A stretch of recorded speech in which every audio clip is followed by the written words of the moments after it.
kamu. Jelas. Yang sirri juga ada, yang sebenarnya sepakat nih. Ada khilaf-khilaf banyak ya. Nah, Sayyidah Maria Al-Qibtiyah ini tidak masuk ke sini. Oke, tidak termasuk ada Ummahatul Mukminin keluar dari Ummahatul Mukminin. Yang 9 itu wafatnya sebelum setelah Nabi wafat. Yang 2 Zainab binti Uzaimah dan Khadijah Al-Kubra, Sayyidah Khadijah Al-Kubra itu sebelum Rasulullah. Jadi 2 meninggal wafat sebelum Nabi, yang 9 setelah Nabi. Itu yang sepakat. Dan itu semua adalah Ummahatul Mukminin seperti dalam Al-Qur'an disebutkan. Ya. Nah, Sayyidah Maria Al-Qibtiyah ini adalah dengan Sirin kakak adik yang dari Qibti. Qibti itu mana? Mesir, dari Afrika. Mesir kan bagian Afrika nih ya? Afrika. Jadi saya sudah, ini dalam buku saya pernah menulis tentang Sayyidah Maria Al-Qibtiyah, tapi sedikit aja. Jadi yang punya buku saya ini minta maaf karena catatan dalam ini hampir semuanya gantung, Mbak. Gantung. Ya, enggak komprehensif.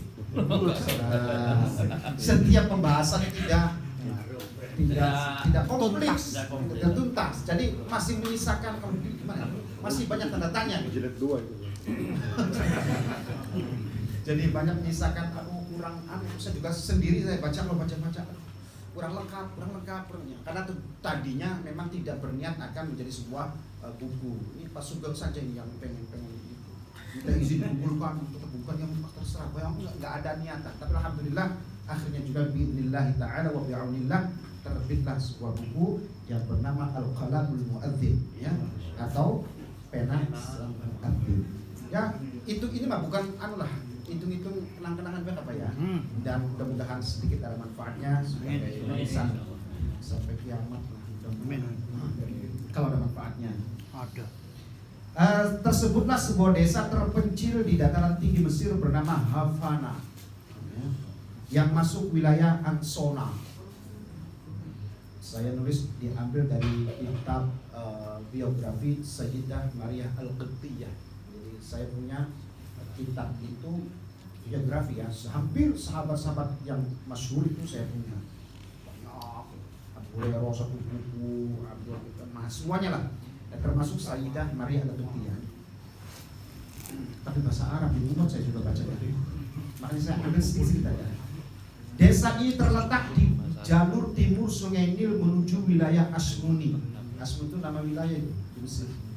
Asmuni yang ketoprak itu, sembulan, Asmuni, Pak Asmuni. Tapi ada juga dalam kitab itu namanya Sobban Al-Asmuni. Apa namanya? Sobban Al-Asmuni. Itu adalah syarah kitab Alfiyah Ibnu Malik. Ternyata betul. Saya pernah untuk referensi aja. Itu kitab bahasa, kitab Nahwu Shorof. Sobban Al-Asmuni. Karena yang mengarang adalah orang Mesir. Di desa tersebut lahir seorang bayi mungil perempuan putih berparas cantik bernama Maria binti Syam'un. Bapaknya namanya Syam'un. Ahli sejarah menyebutkan bahwa Syam'un asli orang Qibti, sementara istrinya seorang Kristen asal Romawi. Jadi memang Maria ini perempuan yang sangat cantik, terkenal sangat cantik. Ketika menginjak remaja, Maria dan kakak perempuan yang bernama Siren. Enggak tahu bacanya Sirin apa Siren ya? Sirin. So bahasa Arab itu sin ya ro ya nun. Enggak ada harokatnya kan? Sirin, Siren, Seren, Seren. Siren atau Sirin? Kalau Sirin ya di sampai itu bekas saya mantan saya. Terus Siren ya, Siren atau Sirin. Beradik. Mana tadi? Siren Sungkar. Siren Sungkar. Ketika menginjak remaja, Maria dan kakak perempuannya Siren hidup di istana Muqawqis, yang makin terkenal dengan Raja Muqawqis, yaitu pembesar Qibti, Raja Iskandaria. Iskandaria kalau di luar namanya Alexandria atau Alexander. Bahasa Arabnya Iskandaria. ada seorang Mesir ahli sufi, ahli tasawuf, dan terkenal sekali kitabnya Al-Hikam namanya, karangan Imam Ibnu Athaillah As-Sakandari. Iskandaria sama tuh, sama semua ya. Alexander kalau di sananya sebutan-sebutan itu. Jadi Imam Ibnu Athaillah As-Sakandari namanya kitab Hikam Ibnu Athaillah, disyarahi oleh salah seorang penulis yang wafat di bom di Masjid Al-Iman di Suriah. Itu ulama kontemporer Syekh Sa'id Al-Buti. Ya, ketika lagi kajian itu bom dan meninggal wafat, beliau mensyarahi kitab 4 jilid besarnya itu mensyarahi kitab Hikam Ibnu Athaillah. Saya gini ya, salah. Nah, lanjut. Ketika mengajak remaja untuk mengkokis di Mesir, di saat itu sudah tersebar berita. Di saat itu belum ada orang yang mendatangi Mesir dakwah Islam di sana. Ketika mengajak di Mesir saat itu sudah tersebar berita adanya seorang nabi di Jazirah Arab, tapi beritanya sudah menyebar sampai ke Mesir tentang adanya Rasulullah Sallallahu Alaihi Wasallam yang mengajak dan mendakwakan agama Samawi, yaitu Islam. Samawi itu adalah nama istilah dari agama-agama yang diturunkan oleh Allah. Tapi orang menyebutnya sebagai Yahudi, Nasrani, ya. Padahal mereka hakikatnya adalah Islam sebagai sebuah agama. Tapi nama mereka lebih dikerucutkan menjadi Yahudi, Nasoro gitu. Karena Quran sendiri mengatakan inna dina indallahil Islam. Bagi Allah hanya agama Islam. Yahudi, Nasoro, oke? Terus namanya Samawi. Samawi itu diambil dari kata istilah langit, kerangka langit.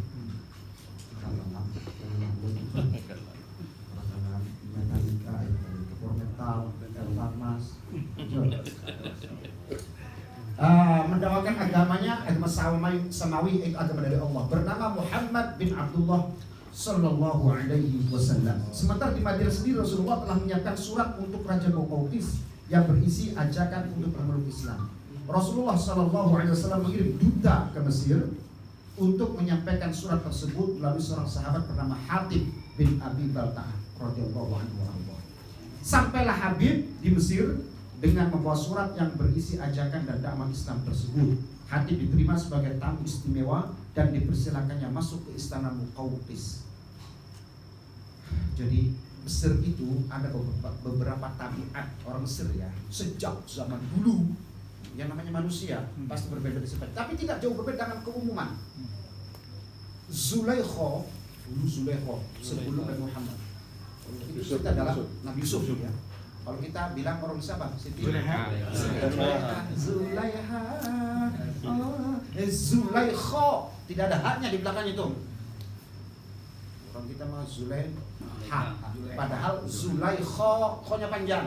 Zulaikha. Kayak kita aja sering menyebutnya Kais dan Laila. Khais dan Laila. Kita mah Kais dan Laila, Samsun Dalila. Syamsun Dalila. Kita Samson Dalila juga cerita Arab semua. Kita punya karena kita sering punya cerita di Arab juga karena ada gitu. Laila Majnun. Kenapa Majnun? Karena Majnun kan? Gila. Khais itu suka nyium-nyiumin temboknya Laila. Tembok diciumin, ada orang gila lu. Kamu sih nggak ngerti perasaan cinta, nggak bisa dilukiskan. Aku bukan mencium temboknya, tembok rumah ini, tapi pemilik rumahnya. Sulit melukiskan kalau udah cinta. Ya, itu maka disebut dengan Majnun. Nah, semua hampir ya negara itu banyak yang punya kisah-kisah seperti itu. Di Indonesia kan ada Baridin dan Surat Mina, Kilosari. Baridin dan Surat Mina. Legenda. Baridin bukan Baridin. Baridin dan Surat Mina. Ya, sampai kenajaran buyang itu sampai tergila-gila si Surat Minanya. Wah, Baridin karena dipakai jaran buyang. Karena orang miskin, anaknya orang miskin, bapaknya udah nggak ada, sama ibunya melamar, gitu nggak mau itu orang kaya, tapi dipaksa karena saya demennya luar biasa Baridin, tapi bapaknya akan marah-marah, Kerek miskinan mah, itu kan biasa lah cerita itu. Akhirnya ditolak. Barin akhirnya pergi mencari berguru. Cinta ditolak. Dukun bertiga. Akhirnya dia ketapa terus pakai istilah zaman sekarang peret, dendam, ajian jarang goyang. Ya ada ya jarang goyang, ada semar mesem, semar pendem, semar putih, Arjuna telur kan gitu ya. Di Jawa ini Mbak. Sapa kuan gurumat sejerone rumah isu kisapah isu Arjuna telur lagi apa? Lagi ngamuk kayak gitu ada. Hafal tak? Sari Balong Sari Muhammad wujud alam neranji alam terhempas di batang niur sampaikan doa pada malam hari ini kepada rohnya Desi Ratnasari. Janganlah ia Desi Ratnasari diberi tetap tidur apabila bangun dia disuruh berdiri apabila berdiri dia disuruh dia datang gak mampu gila mampu bercinta datanglah rohnya Desi Ratnasari berkat doa ini mimpi Allah mimpi baginda Rasulullah SAW kayak gitu. Sampai kalau praktekan cos besok disambut di bandara. Baca 21 kali malam hari pada ke barat, ke timur, ke selatan, ke utara. Jos, 3 hari puasa. Ngintil. Kelebekan, enggak kan bisa tidur. Saya hanya nyoba-nyoba tok lagi dulu. Dan itu ternyata tok cer. Aku udah bunyai, nyai kan. Aku guyon-guyonan aja. Apa yang mainan aja nyoba-nyoba. Nyatanya bener itu. Gimana caranya nih supaya menetralisir gitu kan? Gak mau aku. Itu betul itu kejawen begitu lah luar biasa gampang katanya bunyainya saya punya itu coba-coba aja ini kayak gitu bener gak sih ternyata bener juga bener luar biasa dan terus lanjut dah wis Gak apa-apa ini. Ada rekaman nggak boleh udah punya istri padang belum itu hanya percobaan saja dan eksperimen. Lanjut. boleh Banon itu. Ada kan di buku situ? Nggak ada. Ampun ya.